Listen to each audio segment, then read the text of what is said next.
ให้ติดตามให้นำแนเดอร์ครับพี่น้องครับสวัสดีครับอันนี้มาย่ำมองครับไม่มองไหวเมื่อคืนครับ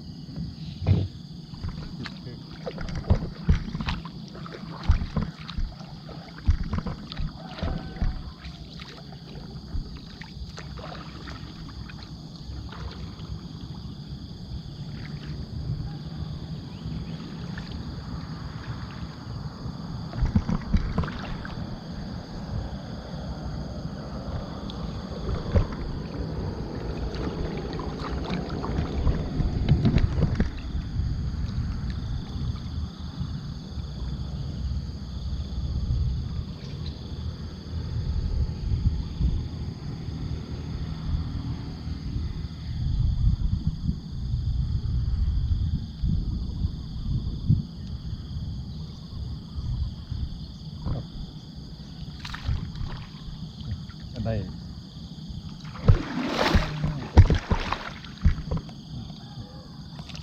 โอ้เท่าลายเหรอ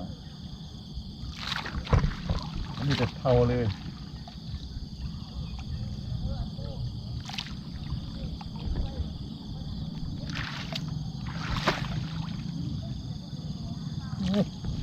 เอาไว้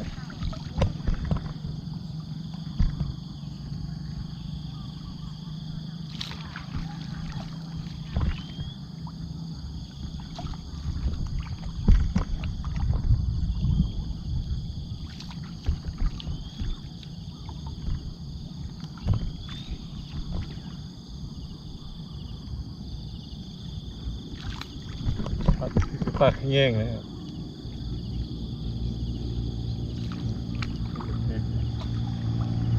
ปากแย่ง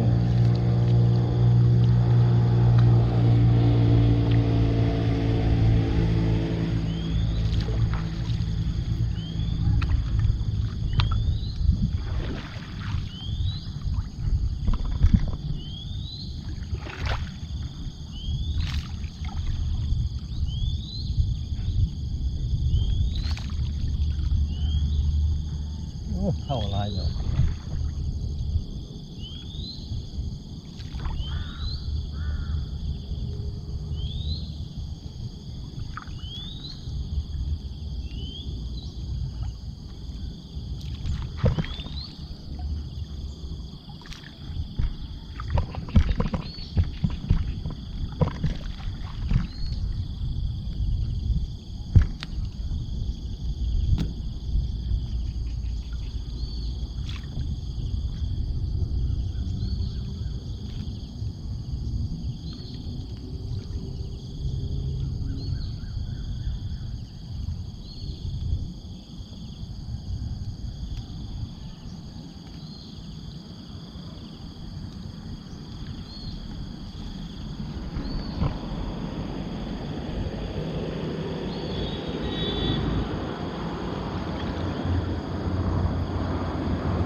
โอ้วันนี้ถึงปากแย่งเลยครับ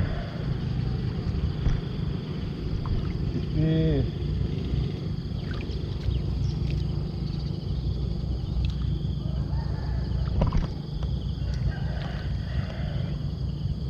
แย่ง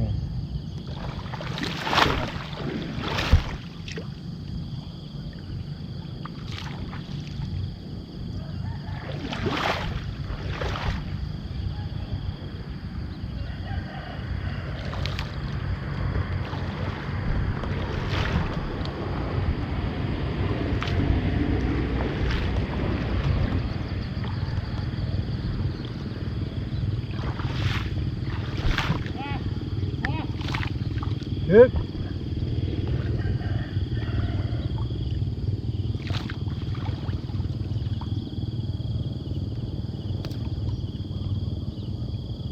โอ้ดึกร้ายครับนี่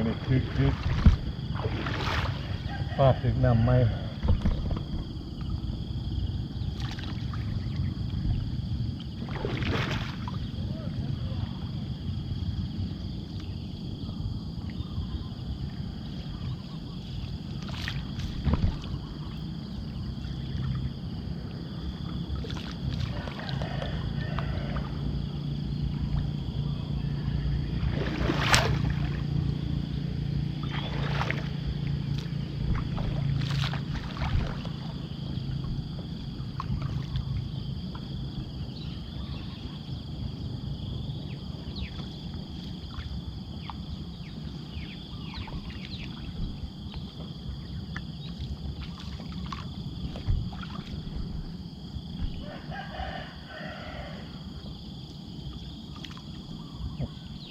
นี่ครับทึกปลากระตบกระไรครับ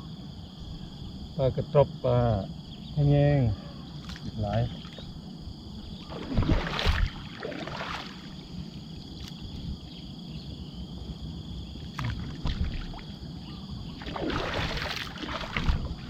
เท่าอะไรครับเท่าโอ้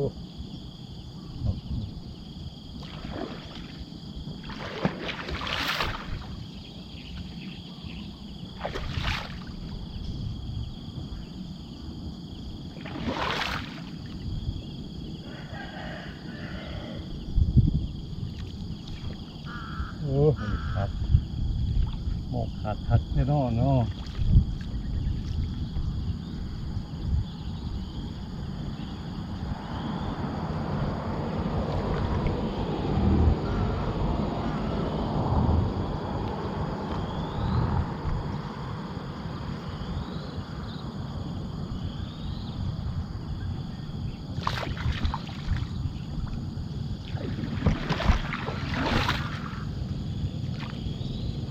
ดึ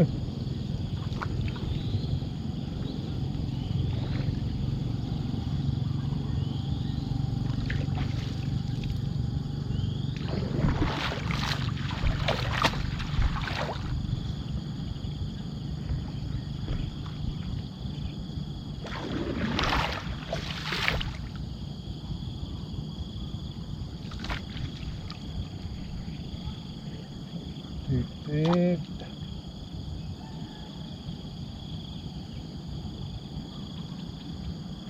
แม่เนี่ยไปขุด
โอ้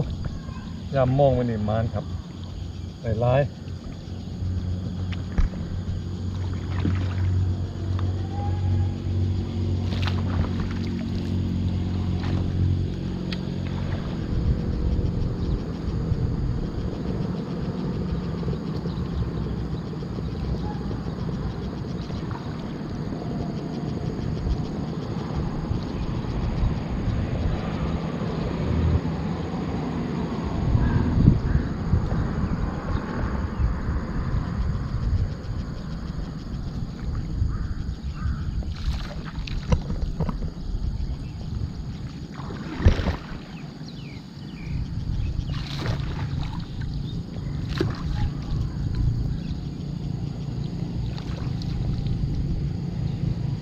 ครับโอ้ถึกดีครับนี่นะนี่ครับปลาเลยนะครับ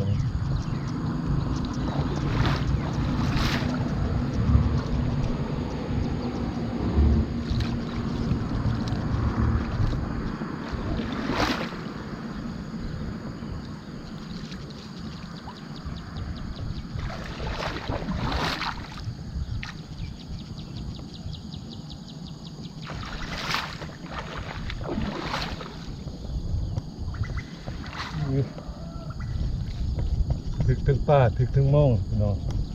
ถึกถึงแหนไม่ถึกถึงมองออกคิดเนาะถึกถึงป้าถึกถึงแหนถึกถึงเข้ากันไร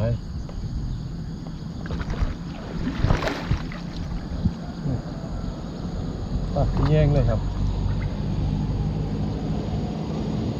ป้าขี้แย่งถึกดีโอ้ปลาที่แย่งเลยครับใหญ่ๆ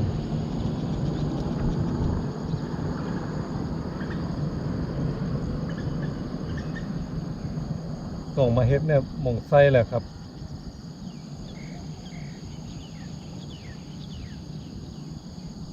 น้ำเปิดลงมาจากกุดครับลงมาน้องเนี่ยน้ำขึ้นป้ากันแล่นเรื่องหาหม่องไส้ยากครับแหนมหลาย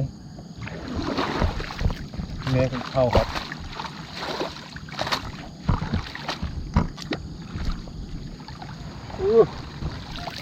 เอาอยู่ที่ครับนะบอกคือพุทธเพื่อนนะครับเลยมาใส่ไม้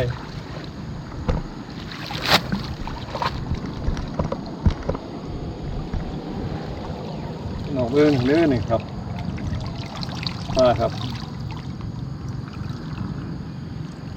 คือคักครับปึ้งไม่ได้เลยครับนี่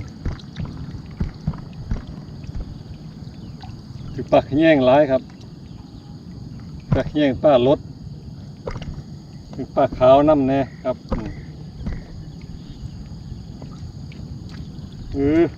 ถึงไหมครับพี่น้องไปปุ๊ดใส่เวลาด้นเด้อครับนี่ครับนี่ก็มองกับอนุชัยพิมพ์ซ้อนครับย่าเพื่อสังขะเป็นทรงมาให้ครับFC เป็นทรงมาให้ไซครับไซฟรีครับทรงมาให้ฟรีแล้วครับไม่ได้ซื้อแล้วครับเป็นเห็นไซมองตึกดีเพิ่นกับทรงมาให้ครับขอบคุณหลายๆเด้อครับขอบคุณนุชัยพิมพ์ซ้อนครับที่ทรงมองมาให้ไซขอบคุณพี่น้องทุกท่านครับที่ติดตามให้กำลังใจจากอีสานบ้านโน่นครับดูดีมาตลอดขอบคุณหลายๆครับตัวนี้ก็เอาไปปลดกันครับพี่น้อง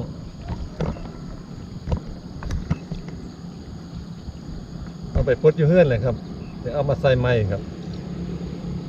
เป็นไม้กับฝากเจออีสานบ้านโน่นด้วยครับกดไลค์กดแชร์กดซับสไครต์ติดตามให้น้ำแน่นครับอีสานบ้านโน่นหากินหายากเลยครับขึ้นชงบนดังน้ำเขาดอกครับก็ไปเรื่อยๆสิแล้วทำมาหากินไปเรื่อยครับขอบคุณหลายๆครับสวัสดีครับ